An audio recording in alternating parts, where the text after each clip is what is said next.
তাহলে তো আমি নিজে জিততে পারবো। তখন কোর লিডার যারা আছে সবাইকে বলি চলেন আমরা এখান থেকে একসাথে জিতি। আজকে আমরা জিতছি বিদায় কিন্তু সবাই কিন্তু এখানে জিততেছে, রাইট? সবাই তো আমরা জিততে চাই, কেউ তো আমরা হারতে চাই না, চাই? প্রত্যেকটা ব্যক্তি তো আমরা সফল হতে চাই, ইয়েস অর নো? সফল হতে চাই না? দেখেন সফল হওয়ার জন্য কিন্তু চিন্তা ভাবনা দেখেন, সাকসেসের দরজা খোলা রাখে, খোলা আছে আমাদের হ্যাকসেন টোকেনের সাকসেসের দরজাটা। যদি আপনি চান এখান থেকে কি খুলতে পারবেন।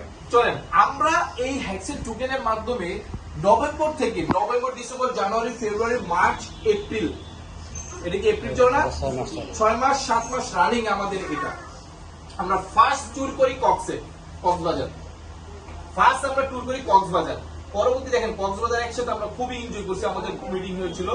তারপর আমি গিয়েছিলাম আপনার কোথায়, ইন্ডিয়াতে, রাজস্থান, যেখানে আমাদের বাকি কোর লিডাররাও কিন্তু তারা কিন্তু যেতে চেয়েছিল, জাস্ট ভিসার সমস্যার কারণে যেতে পারে না। আমার মেডিকেল ভিসা ছিল, ওর জন্য আমি যেতে পারছি। ইন্ডিয়া রাজস্থান খুবই দারুণ একটা ট্যুর হয়েছে। রাজস্থান আমরা তো চিনি, ইন্ডিয়া রাজস্থান অনেক বালু আর মরুভূমির এটা একটা, এই যে উটের মধ্যে ছিলাম আমি, দারুণ পুরো এটা মানে লাস্ট পাকিস্তানের বর্ডারের ওইখানে ছিল আর কি এটা। আসেন তারপর আমরা দেখেন কোর লিডার যারা আছে এখানে আরো কিছু লোক ছিল, আমরা কিন্তু থাইল্যান্ডে গিয়েছি। এটা হলো আমাদের সাকসেস। একটা হলো 6 মাসে ইন্টারন্যাশনাল ট্যুর করলাম আমরা, কি দুইটা, এবং কি আরো এখানে কি এটা আমরা থাইল্যান্ডের একটা ট্যুরে যে আমরা ঘুরেছি একসাথে সবাই, থাইল্যান্ডের পাতায়াতে গিয়েছি আমরা সবাই। আসেন আরেকটা আছে ম্যাজিক, ম্যাজিক আসছে আমাদের, ম্যাজিক। থাইল্যান্ড গেলাম, ইন্ডিয়া গেলাম, কক্সবাজার গেলাম, এখন ম্যাজিকটা কি?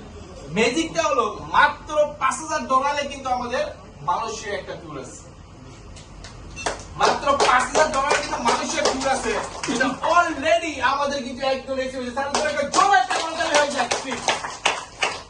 যেটা এই মাসে আমাদের কিন্তু অফার ছিল, যারা $5,000 ইনভেস্ট করবে তাদেরকে আমরা মালয়েশিয়া ট্যুর নিয়ে যাব। দেখেন আমরা ইন্ডিয়া, থাইল্যান্ড, মালয়েশিয়া কিন্তু আমরা কোরবানির পরে আমরা যাচ্ছি, যেটা আমাদের 6 মাসের যেটা একটা অ্যাচিভমেন্ট। অনেক কোম্পানি আছে তারা 5-6 বছর ধরে কিন্তু তারা কিছু পারে না। আমাদের একটা বান্দরবান রাঙামাটি ট্যুর আমাদের রয়ে গেছে, এটা হলো কোনো রিসেন্ট, যেটা হলো চাওয়াটা হলো সবচেয়ে বড় একটা ইস্যু, ঠিক আছে? আসেন দেখেন শুধু মোবাইল নয়, নিজেকে আপডেট করতে হবে। আপডেট করতে হবে কাকে? আমরা এখন যে মোবাইল, ছোট মোবাইল চেঞ্জ করে কিন্তু দামি মোবাইল কিনি, রাইট? এই যে অনেক আগে আসলে আইফোনের 2 ক্যামেরা, তারপরে 3 ক্যামেরা। আইফোন 16 এর আসলে এই ঢালুটা ছিল না, এখন 17 এর ঢালুটা হয়েছে। কেন? আপডেট করছে। কিন্তু ভাই আপনি নিজের কি কতটুকু আপডেট করছেন?